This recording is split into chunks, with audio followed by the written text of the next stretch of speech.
Hi, I'm Derek Jensen. This is Resistance Radio on the Progressive Radio Network. My guest today is Robin Grossinger.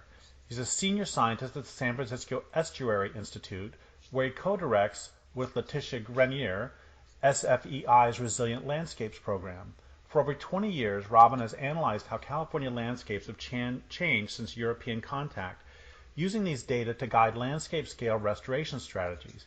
He's the author of Napa Valley Historical Ecology Atlas and has been recognized with a Local Hero Award from Bay Nature magazine and the Carla Bay Education Award from the Bay Institute and the Aquarium of the Bay.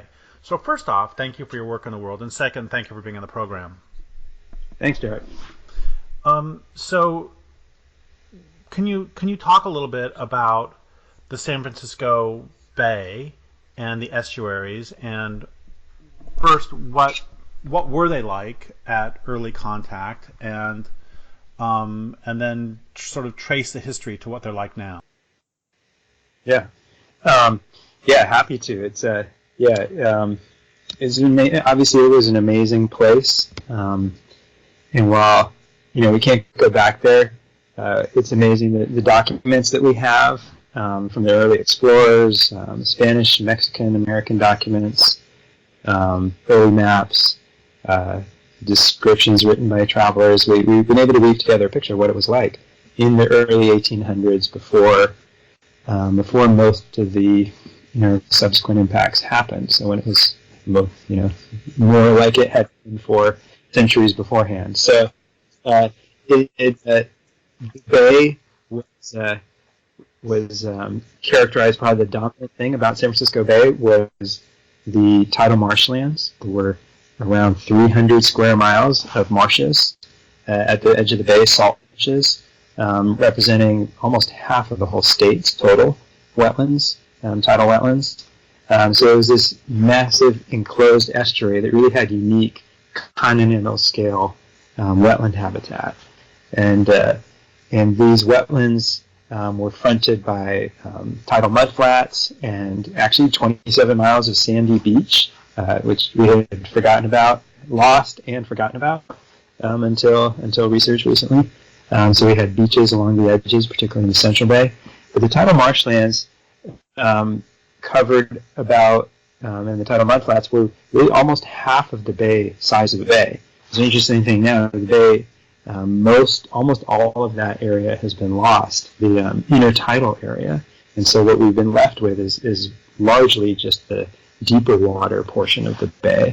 It was kind of in the middle as we diked off or filled most of the edges. And what that means is that we lost kind of the most productive wetland area. And some of the amazing things I think about how the system, what it was like to live around the bay back in the day, is that the bay, between a low tide, like a very low tide, and a quite high tide, the bay could contract and expand almost half, because as the tide rose, it could spread across the mudflats and the marshes, and the bay would effectively get much wider. And so right now we see water mostly go up and down with the tides, but it used to go in and out. It would spread out across hundreds, thousands, several hundred thousand acres on a big high tide. So it was really this sort of living, growing, and expanding and contracting system. So, and then if we kind of look around the perimeter of the bay, we would see these largely low meadowlands or grasslands, wildflower meadows around the perimeter of the bay, a lot of fairly flat, seasonally flooded wetlands, amazing wildflower displays, shallow waters that the waterfowl and amphibians would use in the winter and spring.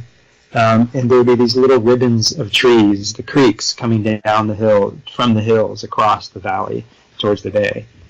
Most of these valleys and plains around the edge of the bay didn't have that many trees until you got a little more toward the north and south, where you had the Great Valley Oak savannas. And so these were those grand, largely valley oaks that were kind of dominated Santa Clara Valley and Napa Valley and Sonoma and Walnut Creek, and then on the Central Valley. So scattered trees, grand, beautiful savannas that were described as park-like, because they had this sort of low meadows underneath them from indigenous burning, and these big, beautiful trees. So those, but then in the East Bay, tended to, I think because of the slightly salty air excluded the Valley Oaks, was more of really an open meadows and plains, except for you had, all around the bay where you had high groundwater or springs, you would have willow groves, which are kind of a special habitat type that were a few acres or 10 or even more, 100 acres in size, but relatively small compared to the whole area. We didn't have a lot of dense forest in the lowlands here because it's so dry in the summer. But these in the freshwater wetlands would often be around. There would be little oases kind of spotted in the valleys and on the edge of the bay. Those are the centers of biodiversity, kind of the places where wildlife could get water in the summer, really high value areas. And then a really unique spot in the East Bay was the land of oaks, the Oakland, which became Oakland, which was unusual because there was a sandy soil outcrop there, which is actually related to the dunes of San Francisco, that supported live oaks, a kind of unusual big grove of live oaks that was right up at the edge of the bay in downtown Oakland and Alameda. And so that was a kind of a landmark in East Bay, this big, huge grove of oaks. So then as you continue up, you would then, of course, get into the hills and your coastal live oak woodlands and in some places redwoods, grasslands. And those are the habitats where we at least see some resemblance, some semblance of that in the present day, although modified. But as you come down into the flats, where most people live, and then the bay, tremendously altered. So I have a few questions. One is, can you talk a little bit about both? You've talked about biomes, which is great, and I want to ask you more about that in a second. But can you talk a little bit about the animal presence? I remember reading somewhere that there was a Spanish explorer in the Bay Area who said that it looked like the bay was paved, to use his word, with sea lions. So can you talk about sea lions, whales, delta smelt, salmon? Can you talk about and grizzly bears too? Can you talk about some of the animals who live there? Yeah, right. There was an abundance of wildlife. I think that's evident. From the grizzly bears, there are quite a few accounts of grizzly bears, pronghorn and tule elk, and the famous skies dark with waterfowl. People do say things like that. I mean, sounds apocryphal, but there are a number of quotes of you'd scatter, you'd surprise a flock, and it would just be a massive bunch of birds. Go on for a long time, a flock. And then, the rivers. It's funny, we think of these creeks are really quite small, but many of them had steelhead. Substantial runs of steelhead coming up them most years. And some of the bigger ones, like Napa River, had salmon. Had Chinook salmon. Some even maybe had coho. So there was, there's a tremendous diversity. There was shorebirds. The fish in the bay. Some whales, show up in some accounts. The shellfish, a major staple. Migratory songbirds. You name it. There was a tremendous amount of biodiversity, and then just abundance of those things. And I want to go back to the mud flats, in part because it's not a biome I've thought about very much. I remember when I was a kid, we were up in Alaska and saw what you were describing of a low tide where the mud seemed to go on forever. And first off, what happened to the mud flats? Was it mainly dredged out to make it deeper, or was that built on for the city? So was the bay actually... Do you see what I'm asking? First off, is that question. Second, who lives in mudflats? You said that they were productive, but productive for whom? Is it? I have no idea. Clams, water birds. Who lives in mudflats? Right. So there's invertebrates in there. There's clams and small worms and polychaetes and little bugs. For what's more visible is the waterfowl or the shorebirds that feed on the mudflats. So I think that's you're right. They're kind of invisible in a lot of senses because they're underwater half the time and don't look like a whole lot when they are visible. There's a bunch of mud, but they're really productive. There's also algae, and so they're really central for migratory shorebirds. They're very productive, and you'll see them taking advantage of mudflats, following the tide to follow the edge of the mudflats, and foraging out there. So very valuable habitat, even though maybe less recognized, and it has persisted more than some because it's a little further out to the bay and less easy to fill and develop. So, but a fair amount of mudflats were developed, particularly in the more urbanized part of the bay, and then some of them got as more sediment comes in, they can turn into marshes, which is actually not necessarily a bad thing, but then you need to be ideally getting more mudflats back in the lower parts, in the lower elevations of the bay. So it kind of brings up the whole sediment cycle, and so I think one of our fears about mudflats and marshes is whether we have enough sediment in the bay, dirt essentially in the water, because that's what feeds the marshes and mudflats and allows them to maintain themselves, and then in particular maintain themselves as sea level rises, which has been rising naturally for thousands of years, but is now speeding up because of climate change. So the delivery of sediment from creeks to the bay is the other factor in terms of mudflats surviving. So that also brings up kind of, I think, a neat point about this landscape that we're exploring, which is just how, I think, to me, how wonderfully, exquisitely calibrated it was to our climate and landscape. When you think about it, it's a challenging environment, the California Mediterranean climate. You have this annual drought, essentially, of 6-7 months, where it generally doesn't rain much at all, and you have really variable rainfall. Some years it rains a lot, some years it rains a little, and then you have a bay that was rising gradually. Sea level rises naturally since the last ice age, and so you think about how this landscape, how these habitats, how this life was calibrated to that, and some of the adaptations, like the steelhead, are really fascinating because they have the ability to stay. Most salmon have to go out each year to the ocean, but steelhead have the option to choose when they go out, and so they can stay. If it's not a good water year, they can stay up in the watershed as rainbow trout, and then come out on a year when these small creeks are more amenable to swimming out to the bay. So many of these creeks weren't necessarily that good corridors because in a dry year, but you have really these big beautiful fish calibrated to the kind of dynamism and variability of the landscape.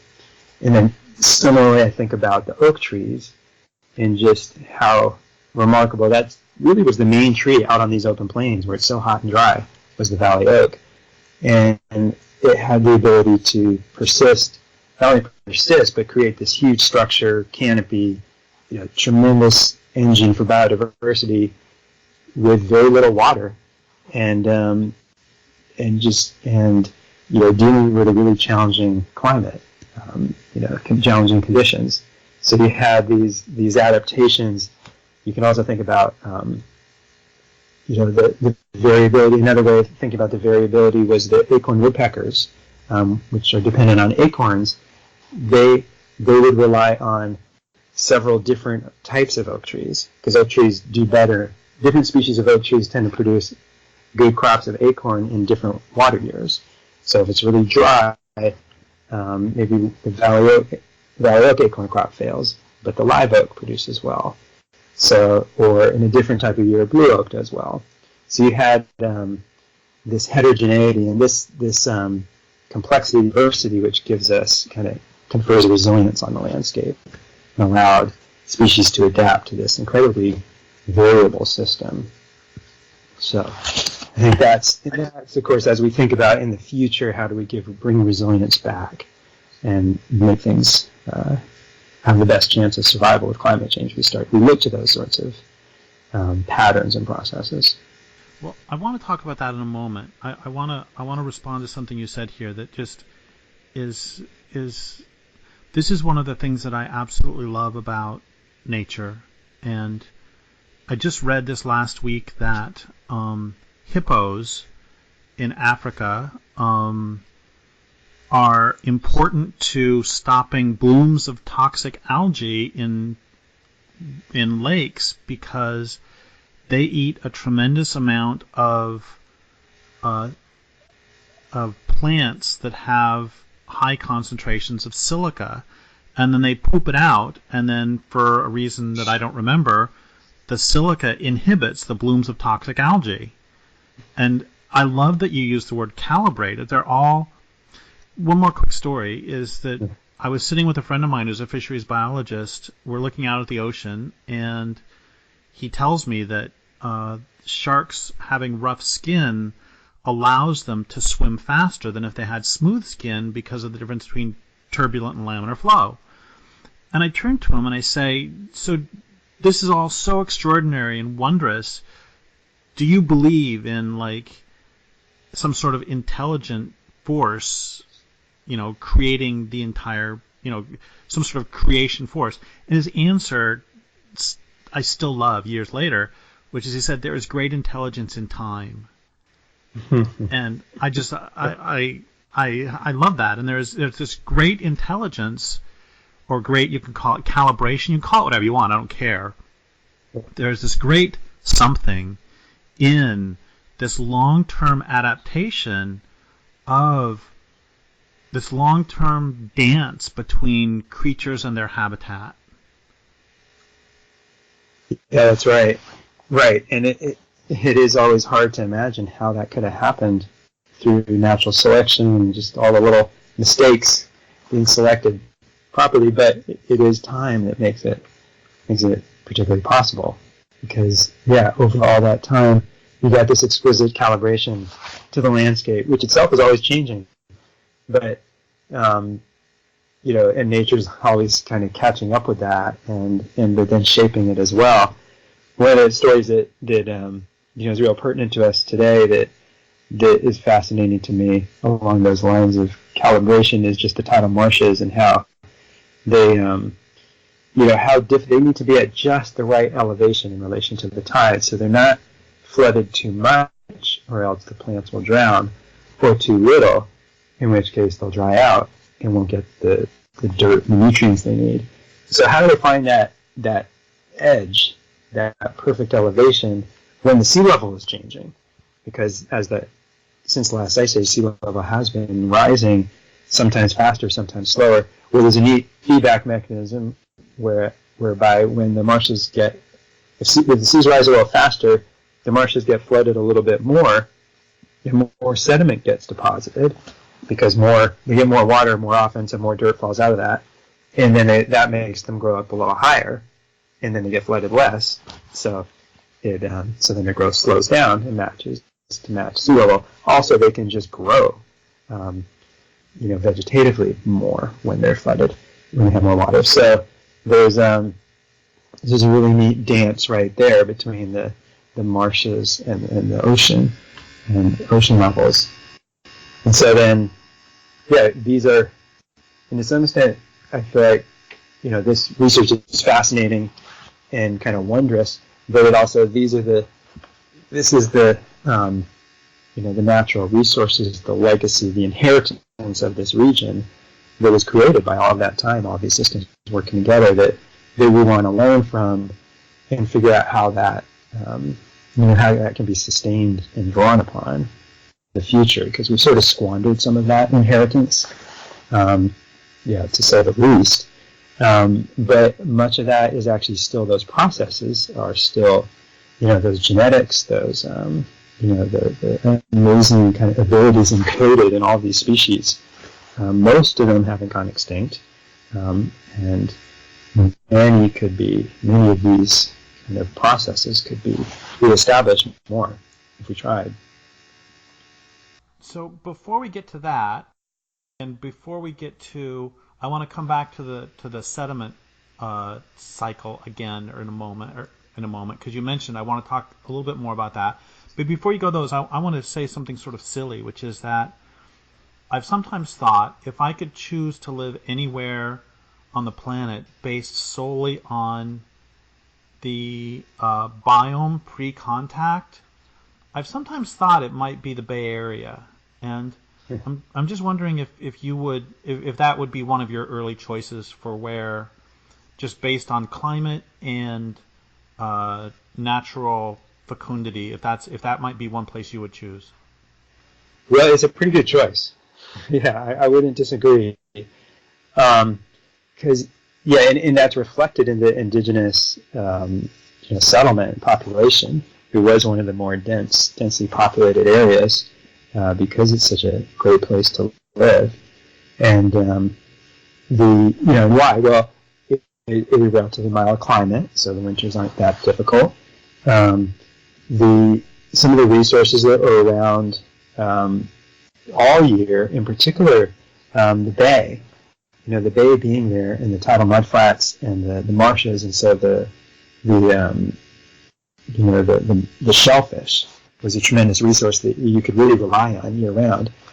And we had all these other resources like the acorns, tremendous crop that then you could actually store, the salmon and steelhead seasonally, the seeds and from the meadowlands, and then all the wildlife. So tremendous amount of resources. The little grizzly bears, that would have been challenging. Grizzly bears are kind of the top of the food chain. Mountain lions, I guess, but probably not as big of a threat. But there weren't alligators. The marshes are pretty relatively. When we do research in marshes, think about, what would that be like if there were alligators? That'd be really different. So relatively, probably not as difficult in terms of some of the dangerous wildlife. This is really reflecting the diversity and kind of the small settlement footprints of the tribes. There were several dozen tribes around the edge of the bay, and they're considered distinctive enough that they had different languages. So it gives you a sense of how local and long term those cultural patterns were to have that much diversity, and thus what you could sustain too in a relatively small area between the hills and the bay. There was just there's so much to work with. So I'll go with that. So let's go back. Thank you. Let's go back to sediment, and I don't think most people think much about sediment, and if they have thought about it at all, they may have heard that Louisiana is disappearing in part because the Mississippi is not allowed to dump as much sediment as it was. But we don't, soil is the basis of terrestrial life. And can you talk about the importance of sediment to in general and specifically to the Bay Area? Yeah, well, you're right. It's one of the main resources for life, and most plants grow in soil, and most crops, and the fertility of the soil is such a valuable resource in terms of what can be produced food-wise and ecosystem-wise. So that's sort of a huge issue nationally and internationally. It's interesting that it even translates into not just our agricultural lands and compaction of soil and loss of soil fertility, but the importance of soil for wetlands on the coasts of the world. So that I think the story about New Orleans is somewhat known in the wetlands at the base of Mississippi River, but that applies to many coastal wetlands, if not most, if not all, around the world. The need for sediment, the appropriate supply for so sediment can be carried in water, muddy water, which comes in through rivers and rains, brown rivers. That's incredibly valuable. Sometimes it can erode too much sediment from the land, but there's also a natural amount that typically takes place, and that's what delivers the dirt to coastal wetlands that need that, and also beaches, to persist, and as it gets washed back up on high tides. So that, and as I was saying before, that's a pretty remarkable process that gives these coastal features kind of amazing resilience, the ability to adapt to different sea levels, to move, to grow when they need to. But it's limited, of course, by whether there's enough sediment in the water. And so one of the biggest challenges for the Bay and other coastal systems is the amount, if that's out of sync, the amount of sediment in the water with the rate of sea level rise. And unfortunately, we're going kind of in the wrong direction.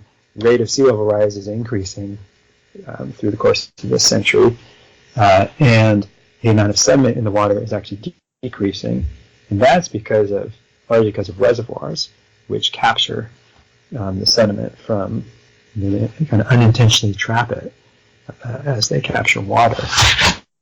And it's not actually ideal because that fills up the reservoir, makes it less usable. But no one has really come up with a good way to keep that sediment moving through into the creeks, where it's also important for bars and flats and the processes that rivers want to do. But down at the bottom where you want to get the dirt to build your marshes.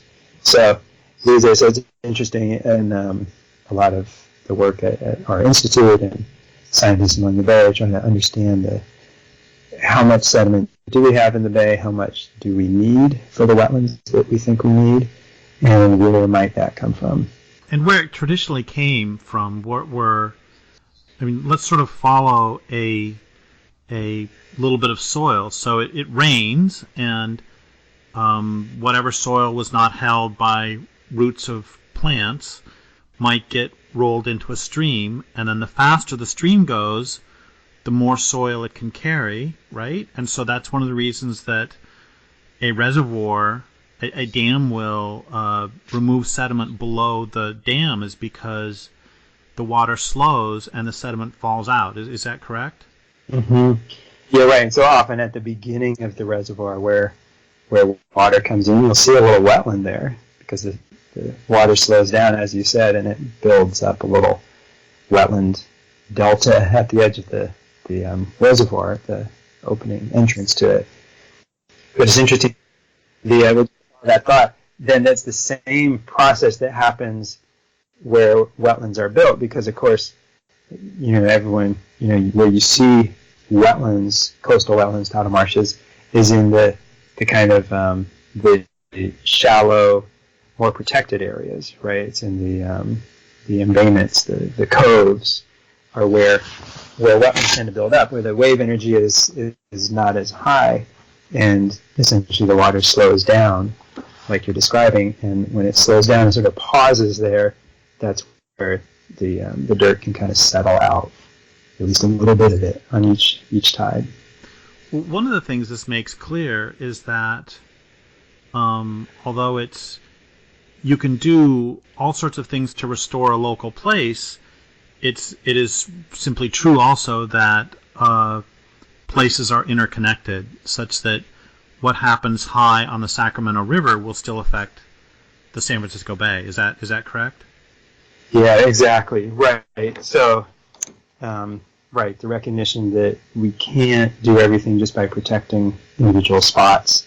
That's important, the reserves, and protecting places. But it really is the processes that need to support those, and that means kind of following those processes, whether they be wildlife corridors or the flow of sediment along a creek, or things like that are essentially going to determine the success. So we shouldn't really be building wetlands if we don't think they have those processes supporting them that will allow them to persist. So you've done a wonderful job of talking about what the Bay was like and some of the concerns. Can you talk a little bit more? Can you bring us up to today, and how is the Bay doing? And then after that, we'll talk about resilience, and we'll talk about sort of positive projects. But for now, can you talk about sort of a state of the Bay? Yeah. Well, I think that the positive thing. This is a positive story in many ways in our region. The Bay probably hit its low point in the 70s or 80s when before wetland restoration really started in earnest, and when water quality was worse, before the Clean Water Act and sewage treatment plant upgrades. So there's been a pretty remarkable turn in in the fate of the Bay in the past generation, where we had around 200,000 acres of tidal marsh that had been reduced to about 40,000 acres. And in the last decade or so, we've restored, I can't remember the numbers exactly offhand, but several thousand acres. So we've reversed that curve and restored thousands of acres of tidal marshland and acquired tens of thousands of acres, which are in the process of being restored. So, and we set a goal in 1999 of getting that 200,000 acres, which had gone down to 40, back up to 100, to essentially half. And we are making really good progress towards that as a community. So there's been a tremendous. So the Bay has a lot of habitats that it didn't have, that had lost for even maybe a century in places. So. And one of the amazing things is that generally speaking, when we restore a tidal wetland or a river, the species come back. So a lot of waterfowl and shorebirds and fish have returned in force when we restored wetlands in the Bay. So there's been really a renaissance of of ecology and wildlife around the Bay, and the Bay, had been getting squished smaller and smaller and smaller from 1850 to 1970 or so, and now it's been gradually given more space to get back some of that intertidal zone that I talked about, the 300 square miles that was almost completely gone. So that's pretty exciting, and and it's also paralleled by a lot of river and creek restoration. Napa River, similarly, Napa River has been restored quite substantially, and steelhead and salmon have come back in bigger numbers. There's been many other creeks that have gotten restoration. Those beaches I mentioned that have been lost and even forgotten about. We were excited when we discovered there were 27 miles of beach, and even more excited when we started realizing that those could be restored in some places, and that's where probably some of the important endangered species habitat, or rare species, like rare plant species, were found out on those beaches. And so there's been some beach restoration efforts actually tied into climate change resilience as well. It goes on. The oaks, we talk about the valley oaks, the beautiful trees across our valleys and plains. There's been, we have collaborated with a number of organizations on the idea of re-oaking. Re-oaking, not really a word, but it seems to work. And so several cities and NGOs and Google on its campuses are re-oaking, bringing the oaks back in patterns and densities and combinations that are largely based on how they used to be, to bring back some of that biodiversity associated with the oaks. So there's a lot of positive activity, and in the Bay Area and really in coastal California, our voters do vote for to invest in the environment, and so there has been, really tremendous amount of restoration and preservation of what's left. So there's a lot of things to feel pretty good about, and there's a lot of improvements. Of course, there's a lot of challenges too. So when you talk about restoring both these wetlands, marshes, mudflats, beaches, is most of this simply stopping the destruction, or is it more? Do you have to be more proactive? Is it mainly letting nature do what nature does, or do you have to? What percentage is nature simply fixing things, and what percentage is you actually having to do whatever physical work? And if you do physical work, what physical work do you have to do? Yeah, it's a great question. So yeah, that's the science and the art and the essentially the profession of restoration ecology.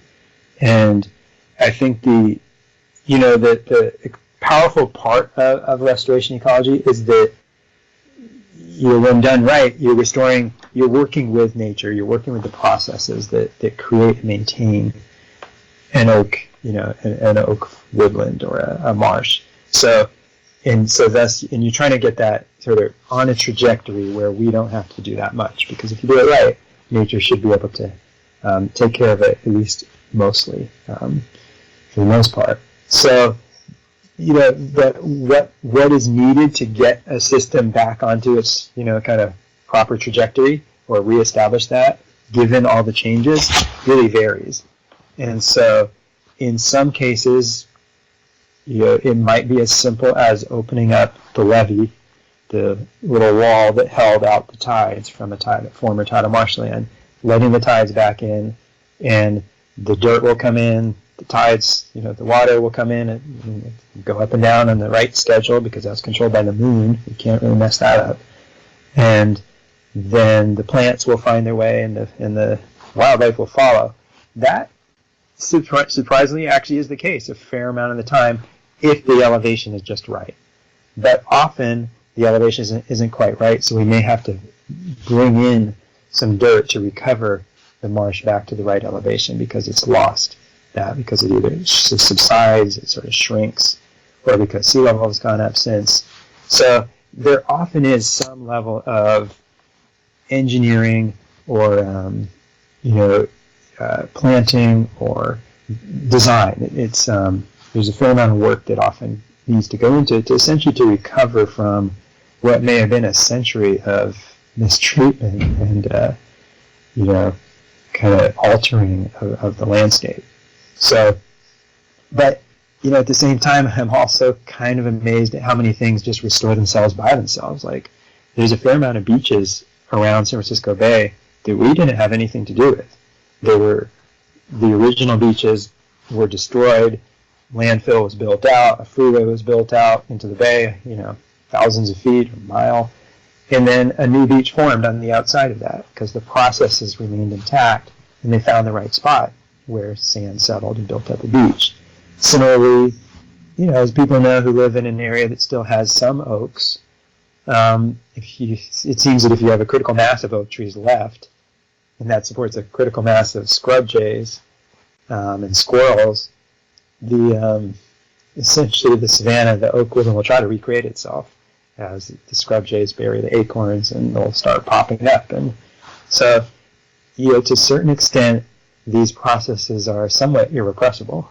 They, I find that nature is always trying to recreate itself, trying to do its thing, and so it is true to a certain extent. It is getting out of the way. I mean, this is why we have to pave potholes and repaint our house, and everyone knows, like, if you let things go for a bit of time, it'll get retaken by nature. So to some extent, we're always just constantly holding nature out by all of our activities. But then at the same time, in the areas where we want to kind of intensively encourage it back, we probably have to put in a little effort. So we have about 10 minutes left, and before we get to the benefits of restoration and also how people can help either there or elsewhere with restoration. What would be a specific restoration project that you're either the most surprised by or proud of or excited about, or just what is one specific restoration project that just thrills you the most? That's a good question. Well, one that I've been involved in that is not the biggest or most dramatic, but I think is one of the most intriguing and kind of fulfilling, is a small retention basin in the South Bay in Mountain View. And so that means it was when this part of Mountain View, kind of close to the bay, was developed. They put in they dug out a several acre in size basin to catch stormwater, so the areas wouldn't flood. And this was in the 80s. And as an example of the accidental restoration of nature just being irrepressible, that basin rapidly recreated one of the lost willow groves of that area. Groundwater was high enough, willows found their way there, and it became a willow grove, which has become a really important little biodiversity hotspot. And then, but it's still really small and narrow, and not really, it's still a shadow of what these features used to be. And so, a neat project that's happened recently is a bunch of environmental groups, the city, and Google, one of the landowners in that area, actually have expanded that the retention basin, in this case for ecological reasons, to make it bigger and better, more robust habitat. And it actually is happening by taking out parking places in an area that just has a massive kind of over proportion of parking, of pavement. So it's and then very quickly the willows have expanded and all these native plants are flourishing, and a much greater diversity of plant communities was planted around the edge with oaks and cottonwoods. And it's an example to me of how in a relatively small space in our urbanized areas we can road diet a little bit, reduce the area for cars, increase the area for nature, and just create these really amazing places for wildlife and people, because it's got trails and it's really accessible, but it's big enough that it can actually have integrity as a wildlife habitat. So neotropical migrant songbirds stop there, and you get frogs and all kinds of neat stuff. So that's one of my favorite projects. I mean, we also have helped with these wonderful big tidal marsh restoration projects that are hundreds of acres in size, and those are critical, and those are sort of our big things, and the rivers. But I think it's also really exciting for people to do stuff in the areas where they live and work, and kind of bring nature into the city, and these kind of these little nodes. And that's sort of maybe one of the newer frontiers of restoration ecology, is what can we do in those kind of places, because otherwise we're never going to get some of the habitats that were that were out in the valleys and plains too, and also it gives us closer access to nature in our daily lives. We have 7 or 8 minutes left, and so we have two, and I'm sorry that I asked questions such that we got short shrift to these, but the two big questions left are, one, so can you talk a little bit more about the importance of restoration, and then also if somebody lives in Los Angeles and wants to do restoration, or if somebody lives in the Bay Area and wants to assist in your efforts, what do they do?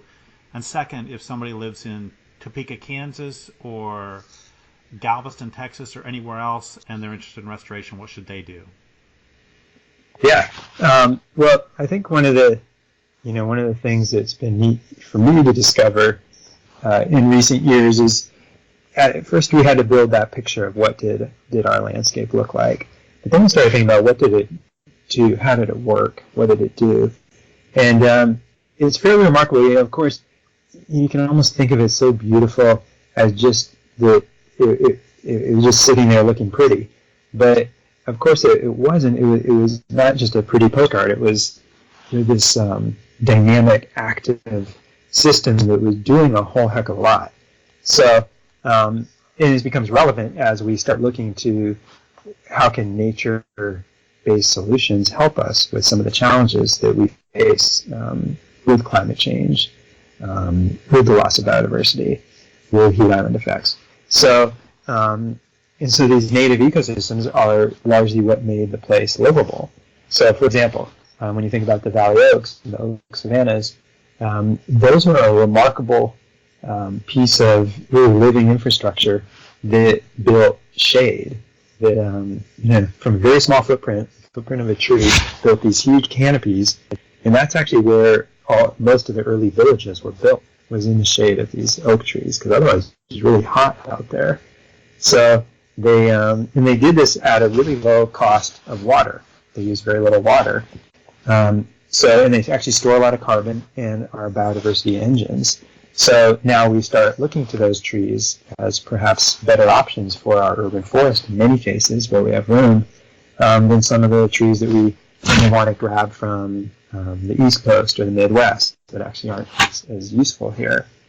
Similarly, the wetlands and the beaches on the edge of the bay, those bordered all of the low-lying areas around the edge of the bay. Just because that's how the topography works, but they also then effectively protected those areas from high waves and erosion. And so now we actually would like to have those marshes and beaches back to protect us from rising sea levels and reduce the energy of those waves when they get to the land. Even the wildflower meadows, which were kind of the source of like beautiful color and beauty. We realized also that generated the pollinators and supported the pollinators. And so as we bring wildflowers, this is a neat thing that everyone can do, is that it's hard for wildflowers to survive in some of the wildlands because of the annual grasses and all the invasive species. But they often are now doing better in the cities because people are willing to plant them and actually kind of cultivate and tend them, steward them, as indigenous people did. And so we can, and then that supports pollinators, which actually can support urban gardens and urban food production. So so all of these different ecosystems that we talked about probably have a role to play in our lives today, a greater role in terms of their specific like services or needs that we have to make our cities livable and functional. So in addition to simply just supporting biodiversity and the ecosystems as a whole upon which we depend. So I find it really exciting to think about how do we weave this nature back into the landscape, through kind of networks of nature that provide some of the resilience and shade and flood protection and some of the health benefits that we need from nature. So that's, to me, some of the exciting stuff, and figuring out how we design that with as we design our cities to hold more people. I think there's a lot of potential there. The rivers and creeks and wetlands all have there's many opportunities there. If people want to get involved, I think these themes are probably true almost everywhere. And there tend to be organizations that are working either on the rivers, on wetlands, or even in the habitats within the urban areas. In California, there's California Native Plant Society. Nationally, there's the Nature Conservancy, of course. But then there are also, Audubon backyard birds. If you want to collect data and input, eBird is really fun to input your own observations about birds into this global database that we actually use quite a bit for our research. So there's lots of ways to get involved. Simply supporting the, at the ballot box, the measures to protect parks and make new parks and, conservancies. Those are that fund most of this work. So they're really important. thank you for that. And sorry, I have one more question, Yeah. which is you mentioned briefly carbon sequestration, and I've read some extraordinary numbers on the importance of salt marshes for that. Can you talk briefly about the importance of restored areas for carbon sequestration?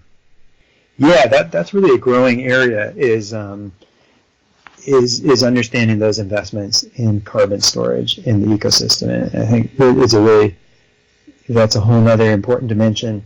Some of the science is a little complex, so of how much different wetlands store in different situations. Freshwater marshes can store quite a bit. There's some complexities in those because a certain amount of methane can be released at times. But yeah, those are huge, obviously tens of feet of peat storing a massive amount of carbon. So if we can, that's probably going to be one of the drivers for restoration in the future. In fact, it is a driver for urban forest work right now through cap and trade funds in California that support planting urban forest, in part because of their carbon sequestration ability. And interestingly, native oaks are one of the biggest store carbon more than almost any other tree that's planted in urban forests. So yeah, riparian corridors, oak woodlands, and that's some of the science going on right now is how to quantify that and be able to essentially market that to the global markets so that we can be investing in those systems for their carbon storage. Well, thank you so much for your work in the world, and thank you for being on the program. And I would like to thank listeners for listening. My guest today has been Robin Grossinger. This is Derek Jensen for Resistance Radio on the Progressive Radio Network.